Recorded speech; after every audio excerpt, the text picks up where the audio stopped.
SR जी के GS class में आपका एक बार फिर से स्वागत है। आज मैं आपके बीच समान अध्ययन का एक महत्वपूर्ण विषय है भारतीय राज्य व्यवस्था। और भारतीय राज्य व्यवस्था का एक छोटा और स्ट्राइकिंग टॉपिक है अनुसूचियाँ या अनुसूची। उसके बारे में मैं आपको बताऊंगा। वैसे तो आप सभी जो भी विद्यार्थी कंपटीशन की तैयारी से जुड़े हुए हैं वो अनुसूचियों के बारे में जानते ही हैं। टोटल अभी 12 अनुसूचियां हैं। मूल संविधान में 8 अनुसूचियां थी। मैं आपको 12 अनुसूची में कुछ डिफरेंट बातें बताऊंगा जो शायद आप तैयारी के क्रम में उस पर ध्यान नहीं दे पाते हैं या नज़रअंदाज कर देते हैं। मैं एक बात और कहना चाहूँगा आपको कि आप कुछ भी पढ़ें, कोई भी सब्जेक्ट अगर पढ़ते हैं तो एक बार पढ़िए, अच्छे से पढ़िए उसको। आप एक अच्छा नॉलेज उस पर एक अच्छा नॉलेज आप जमा कीजिए। एक अच्छे नॉलेज का आपके पास कलेक्शन होना चाहिए। वो छोटा छोटा नॉलेज कुछ समय के लिए लाभदायक होगा, लेकिन जब प्रश्न का स्तर थोड़ा ट्विस्ट होता है तो उसमें आप असहज महसूस करेंगे। आपको लगेगा कि भाई मैंने बहुत मेहनत किया और फिर भी क्वेश्चन हमसे सॉल्व नहीं हो पाए, कुछ शॉर्ट आउट हो गया, कुछ कमी रह गई। तो बेहतर है कि एक अच्छे ढंग से तैयारी होनी चाहिए। अच्छे ढंग से आप प्लानिंग के साथ अच्छा मटेरियल, अच्छा रिसोर्स जमा करें और फिर आप तैयारी करें।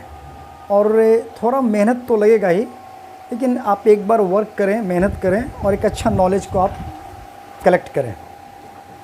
तो मैं आपको आज अनुसूचियों के बारे में जो बात बताऊंगा उसमें कुछ आप ज़रूर ये जानेंगे कि मैंने कुछ नई नई बातें मैं आपके बीच में रख रहा हूँ। और आप महसूस भी करें कि रियल में मैंने आज कुछ नई बातें जाने कि भाई हाँ, अनुसूची तो ये है। एक उदाहरण के तौर पर कि भाई प्रथम अनुसूची में राज्यों और केंद्र शासित प्रदेशों का वर्णन। लेकिन कुछ बातें और भी हैं जो आप शायद नहीं पढ़ पाते होंगे या आप में से कुछ जानते भी होंगे, लेकिन जो नहीं जान पाते हैं मैं उनको बता देना चाहता हूँ। मैं इस चैनल के माध्यम से आपके बीच में वो जानकारी मैं शेयर कर रहा हूँ। और आप मेरे चैनल को सब्सक्राइब करें, लाइक करें, शेयर करें। आप यकीन माने कि आपको समान अध्ययन के बारे में एक सारगर्भित और बहुत अच्छी जानकारियाँ मैं आपको दूंगा अगर आप मेरे चैनल से जुड़े रहते हैं तो। ठीक है, तो काम शुरू करते हैं। अनुसूचियाँ। अनुसूचियाँ में जैसा मैंने बताया है कि लिखा है कि परिभाषा। अनुसूची भी संविधान का एक महत्वपूर्ण भाग है और संशोधन योग्य है। ये इसमें संशोधन होता भी है। संशोधन हुआ नहीं तो अनुसूचियों की संख्या 12 कैसे हो गई, ये बात आप समझ ही सकते हैं। तो संविधान के संशोधन योग्य अनुसूचियां हैं और अनुसूची संविधान का एक महत्वपूर्ण भाग है, ये बात आप समझ लीजिए।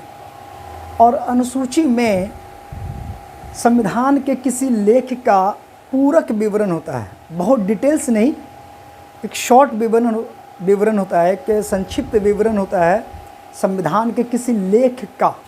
कोई भी संविधान में जो आर्टिकल है, चाहे वो मतलब राष्ट्रपति के वर्क हैं, पार्लियामेंट हैं या पंचायती राज व्यवस्था है या राज्यों के बारे में है, उन सब का एक पूरक विवरण होता है।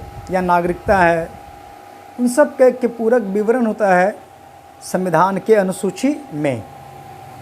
शॉर्ट विवरण, बाद में हम लोग उसको डिटेल्स में पढ़ते हैं आगे जाकर चैप्टर वाइज। तो अनुसूचियाँ किसी लेख का एक पूरक विवरण है और मूल संविधान में अनुसूचियों की संख्या 8 थी। यहाँ पर एक वर्ड सेंटेंस मैंने एक बोला, मूल संविधान। मूल संविधान का अर्थ है वह संविधान जो 26 जनवरी 1950 को लागू हुआ। 26 जनवरी 1950 को लागू हुआ। वैसे संविधान लागू हो गया 26 नवंबर 1949। संविधान को एक्सेप्ट किया गया 26 नवंबर 1949 को, लेकिन पूर्णतः संविधान लागू हुआ 26 जनवरी 1950। ठीक है, 26 जनवरी ये इम्पॉर्टेंट डेट है, 26 जनवरी। और आप ध्यान देंगे जो फर्स्ट टाइम संविधान लागू हुआ या फर्स्ट टाइम जो संविधान को एक्सेप्ट किया गया, अंगीकृत किया गया, अपनाया गया, वो भी 26 तारीख है। फ़र्क है मंथ का, वो नवंबर है, और पूर्णतः जो संविधान लागू हुआ वो है 26 जनवरी। लेकिन दोनों का डेट सेम है, 26-26। 26 तारीख का भी अपना एक विशेष महत्व है। आप जानते भी होंगे 26 नवंबर 1930 को भारतीय राष्ट्रीय कांग्रेस एक संस्था थी। आज उसी संस्था का एक नया एक रूप है पार्टी के रूप में, कांग्रेस पार्टी। तो भारतीय राष्ट्रीय कांग्रेस एक बहुत बड़ी संस्था थी, और आज हम लोग जो खुली आज़ादी में सांसें ले रहे हैं, ये भारतीय राष्ट्रीय कांग्रेस का ही योगदान है। और भारतीय राष्ट्रीय कांग्रेस ने स्वतंत्रता की एक लंबी लड़ाई लड़ी, बहुत सारे लोग उसमें आए, नेतृत्व किए, अंततोगत्वा नेतृत्व गांधी जी के हाथों में आया, और फाइनली देश को आज़ादी उन्हीं के नेतृत्व में, लीडरशिप में मिली। तो 26 जनवरी 1930 को भारतीय राष्ट्रीय कांग्रेस ने रावी नदी के तट पर स्वतंत्रता ध्वज फहराया भारत का, और पहली बार 26 जनवरी 1930 को भारतीय राष्ट्रीय कांग्रेस ने स्वयं को स्वतंत्र घोषित किया। अंग्रेज़ों ने आज़ादी नहीं दी, लेकिन संस्था ने खुद ही डिक्लेयर किया कि वी आर इंडिपेंडेंट, हम लोग आज़ाद हैं, हम लोग स्वतंत्र हैं, हम किसी का अधीन नहीं हैं। भारतीय राष्ट्रीय कांग्रेस ने खुद स्वतंत्रता दिवस मनाया। तो संविधान निर्माताओं ने ये सोचा कि भाई 26 जनवरी को भारतीय राष्ट्रीय कांग्रेस ने स्वतंत्रता दिवस मनाया। अब 26 के पहले की तारीख 25, 24, 23, 22 जो भी है, और 26 के बाद की तारीख 27, 28, 29, 30 फिर 1 जो भी है, उसमें हम ग़ुलाम थे। तो स्वतंत्र देश का संविधान एक परतंत्र तारीख में, एक ग़ुलाम तारीख में लागू हो, ये शोभनीय बात नहीं है, ये अच्छी बात नहीं है। एक आज़ाद देश का संविधान आज़ाद तारीख में लागू होना चाहिए। वो आज़ाद तारीख कौन है, वो स्वतंत्र तारीख कौन है, वो है 26 तारीख, 26 जनवरी। तो 26 जनवरी को भारतीय संविधान पूर्णतः लागू हुआ, ठीक। और 26 नवंबर 1949 को संविधान आंशिक रूप से लागू हुआ। कुछ उसके भाग, संसद, नागरिकता, निर्वाचन, ये ज़रूरी थे, तो वो तत्काल प्रभाव से लागू कर दिया गया 26 नवंबर 1949 को। लेकिन पूरी तरह संविधान का एक बहुत बड़ा भाग लागू हुआ 26 जनवरी 1950।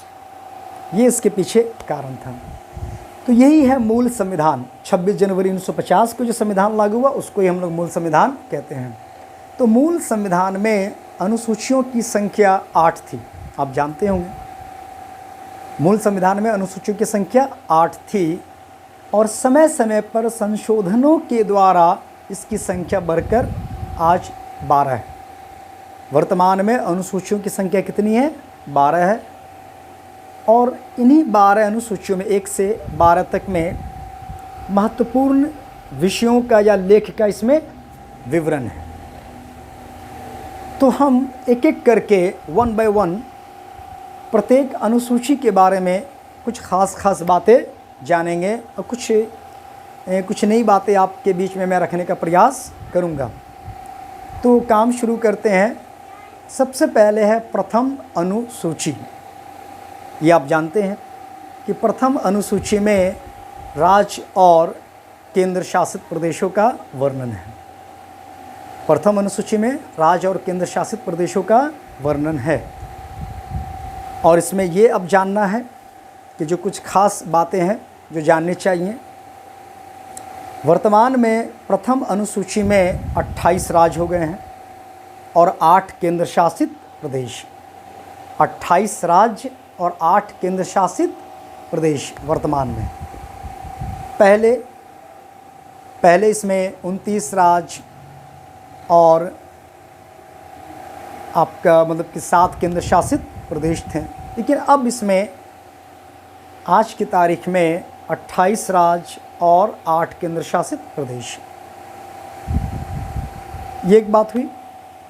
दूसरी बात है कि प्रथम अनुसूची में सबसे नया राज्य जो भी बना है, और नया राज्य के बारे में हम बता रहे हैं, वो तेलंगाना। 2 जून 2014 को। प्रथम अनुसूची में शामिल सबसे नया राज्य तेलंगाना। तीसरी बात यह है कि प्रथम अनुसूची में सबसे ज़्यादा संशोधन हुआ है। ये एक प्रश्न बनता है कि किस संविधान के किस अनुसूची में सबसे ज़्यादा अमेंडमेंट हुए हैं, तो उसका उत्तर होगा प्रथम अनुसूची। ठीक। फिर आपका प्रश्न बनता है कि प्रथम अनुसूची में किन अनुच्छेदों का वर्णन है। तो अनुच्छेद 1 से लेकर अनुच्छेद 4 तक, अनुच्छेद 1 से अनुच्छेद 4 तक प्रथम अनुसूची में इसके बारे में वर्णन है। मैंने बोर्ड पर लिख भी रखा है कि 28 राज्य 8 केंद्र शासित प्रदेश, अनुच्छेद 1 से 4 का वर्णन, सर्वाधिक संशोधन। ठीक है। इस अनुसूची में शामिल सबसे नया राज्य तेलंगाना, और प्रथम अनुसूची में शामिल सबसे नया केंद्र शासित प्रदेश है वो है लद्दाख। ये जम्मू कश्मीर और लद्दाख। 31 अक्टूबर 2019 को जम्मू कश्मीर और लद्दाख 2 नए केंद्र शासित प्रदेश बने। पहले जम्मू कश्मीर एक राज्य था, बाद में जम्मू कश्मीर राज्य पुनर्गठन अधिनियम 2019 के द्वारा जम्मू कश्मीर से राज्य का दर्जा वापस ले लिया गया और उसे विभाजित कर 2 अलग केंद्र शासित प्रदेशों में बांट दिया गया। एक जम्मू कश्मीर केंद्र शासित प्रदेश बना और दूसरा बना लद्दाख। ठीक। तो राज्यों की संख्या घटकर 28 हो गई और केंद्र शासित प्रदेश जो पहले 7 थे, जम्मू कश्मीर और लद्दाख के बनने से उसकी संख्या 9 हो गई थी, 9 हो गई थी। लेकिन 26 जनवरी 2020 को दमनदीप व दादर नागर हवेली, ये 2 केंद्र शासित प्रदेश थे, इनको आपस में मिला दिया गया। दमनदीप व दादर नागर हवेली ज्वाइंट हो गए, एक हो गए। तो केंद्र शासित प्रदेशों की संख्या जो 9 थी वह पुनः घटकर क्या हो गई, 8। तो प्रथम अनुसूची में वर्तमान में 28 राज्य और 8 केंद्र शासित प्रदेश हैं। ये जानकारी मैंने प्रथम अनुसूची के बारे में दी। ठीक। अब है अनुसूची 2। जानती होंगे आप कि अनुसूची 2 में क्या है भाई। तो अनुसूची 2 में देश के शीर्ष पदाधिकारियों के वेतन, भत्ते, उपलब्धियों का वर्णन है। उनकी सैलरी के बारे में वर्णन किया गया है अनुसूची 2 में।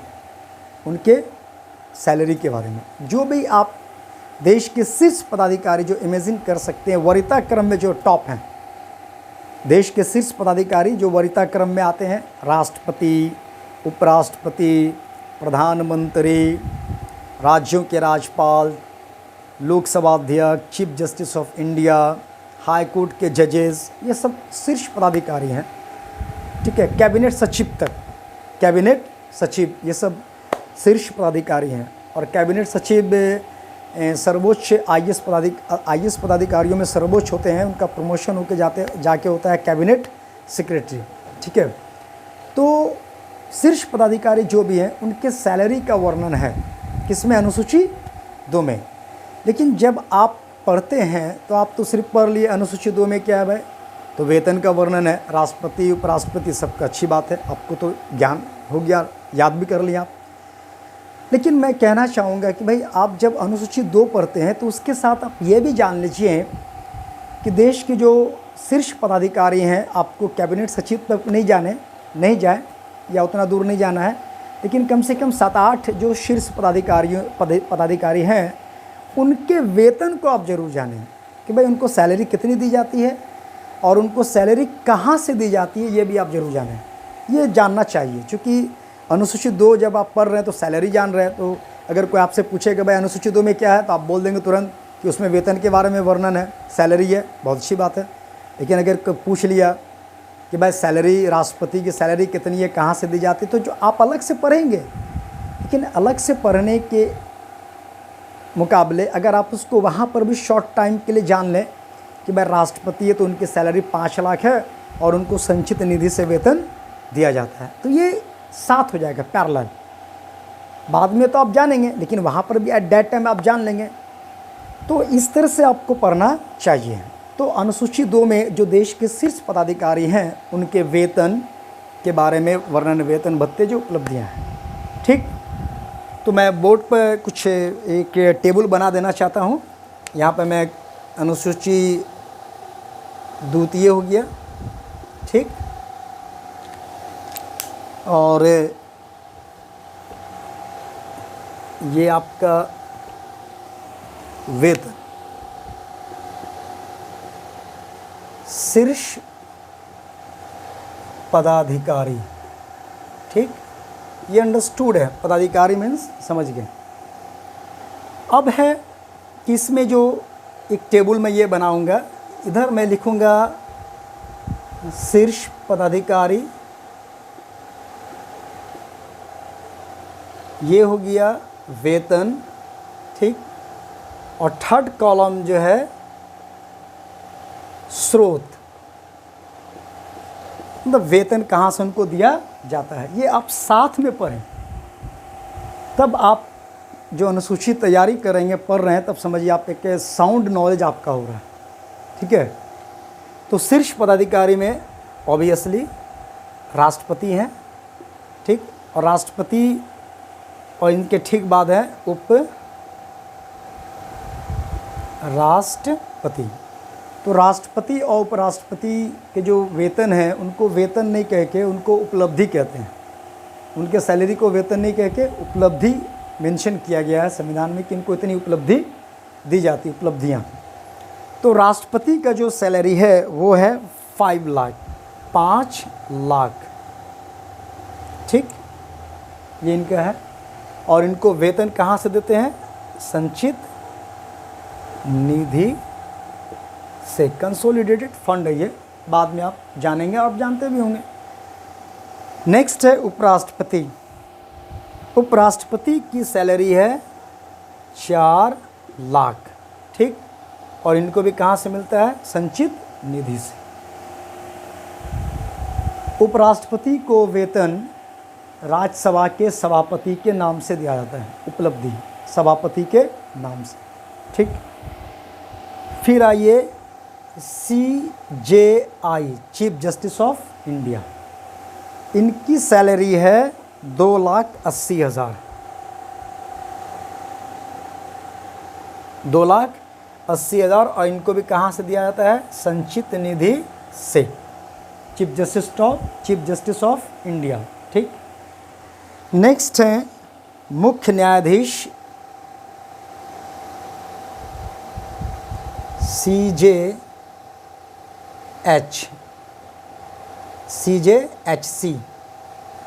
मुख्य न्यायाधीश हाईकोर्ट। मुख्य न्यायाधीश हाईकोर्ट, इनकी सैलरी है 2,50,000, ठीक। और इन्हीं के साथ अन्य जजेस, अन्य न्यायाधीश SC, सुप्रीम कोर्ट, अन्य न्यायाधीश सुप्रीम कोर्ट, वो भी पैरेलल में है, सैलरी 2.5 लाख। और कहाँ से मिल रहा है भाई? संचित निधि से।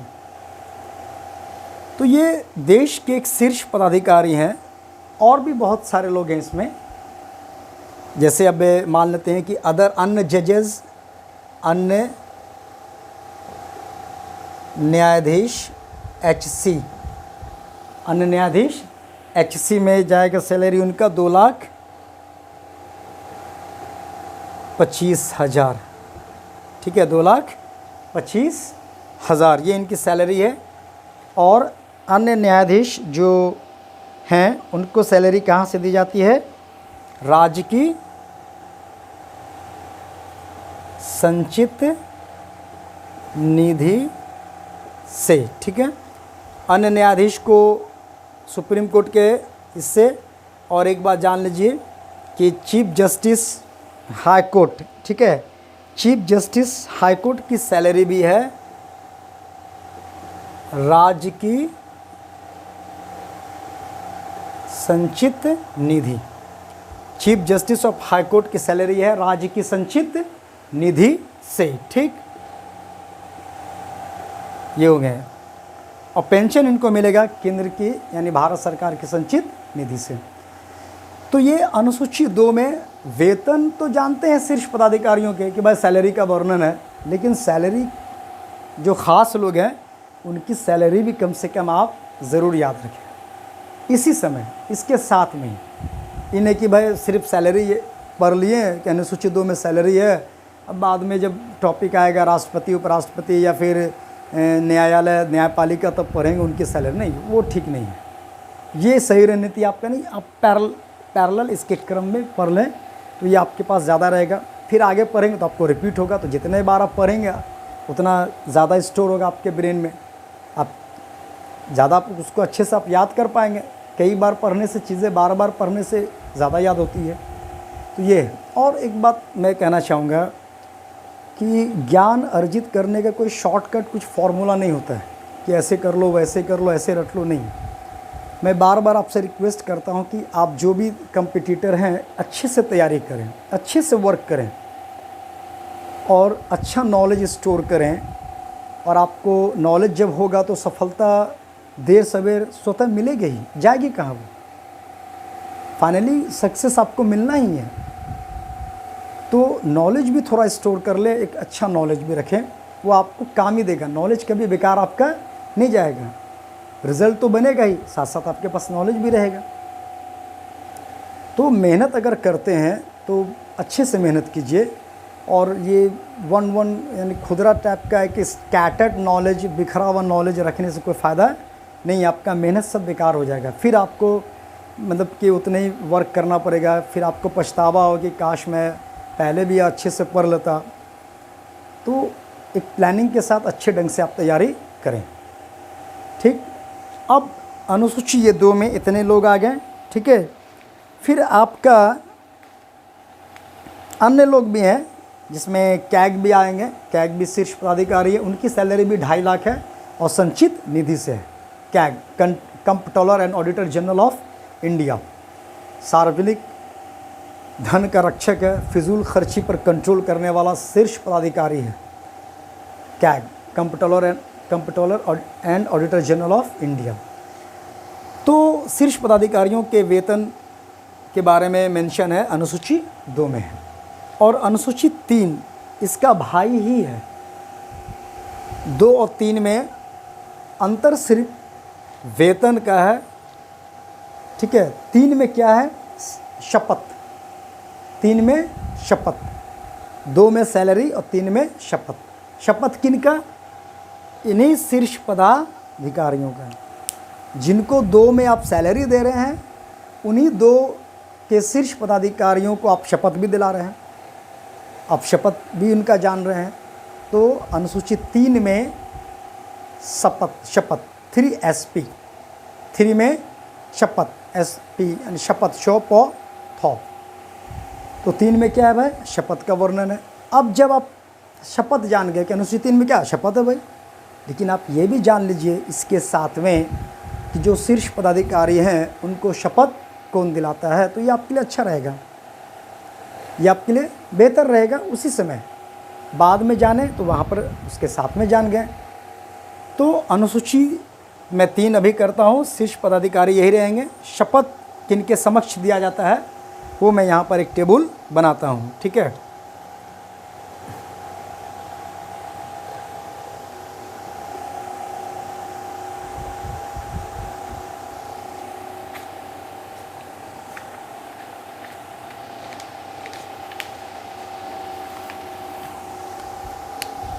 अनुसूची 3 ये हो गया शपथ किसका भाई?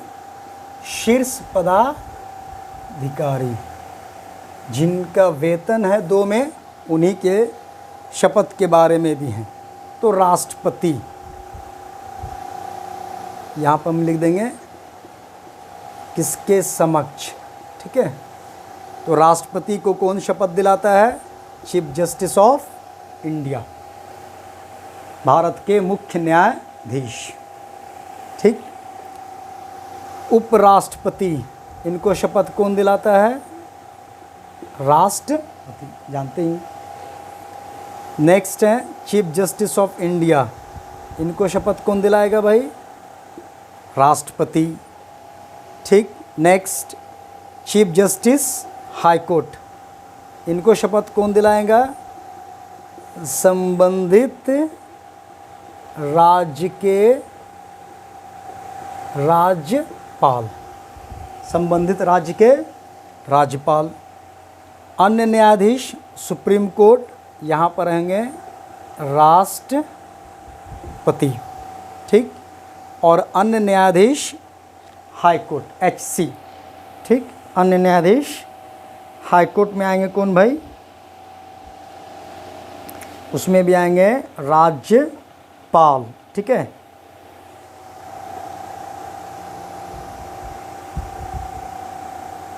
संबंधित राज्य के राज्यपाल। अब इसमें एक दो लोग और छूट रहे हैं, जैसे लोकसभा अध्यक्ष।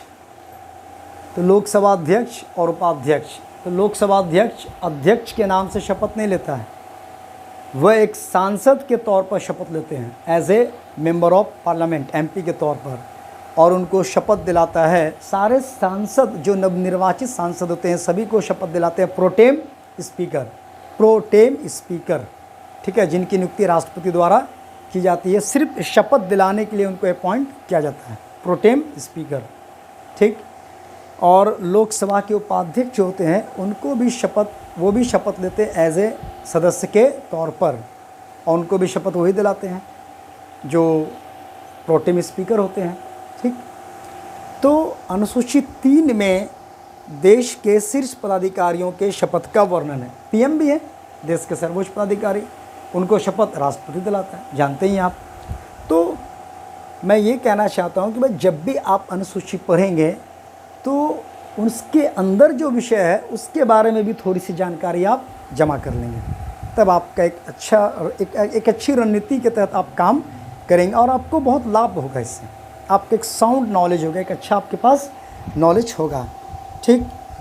मैं उम्मीद करता हूँ आपको मेरा ये वीडियो पसंद आएगा, और इसमें कोई त्रुटि हो, मैं बार बार कहता हूँ, आप मुझे कमेंट बॉक्स में ज़रूर लिखें, मैं सुधार करने का प्रयास करूँगा। ठीक है। और फिर मैं आपसे ये रिक्वेस्ट करता हूँ कि मेरा शुरुआती कदम है, आप मेरे चैनल को लाइक करें, सब्सक्राइब करें, बेल आइकॉन ज़रूर बजा दें, शेयर करें। ठीक है। नेक्स्ट वीडियो में मैं आपको अनुसूची 4, 5 इस तरह से आगे मैं जाऊंगा। ये मैं कोई शॉर्ट तरीका से, मेथड से मैं नहीं बताता हूँ, वो अच्छा नहीं है, वो गलत स्ट्रैटेजी है। तो जब पढ़ें आप तो अच्छे से पढ़ें, वरना वो उस तरह का नॉलेज, अधूरा नॉलेज, वो अच्छा नहीं होता है। एक बार वर्क करें, अच्छे से करें। ठीक है। तो नेक्स्ट वीडियो में मैं आपसे मिलूँगा, तब तक के लिए धन्यवाद।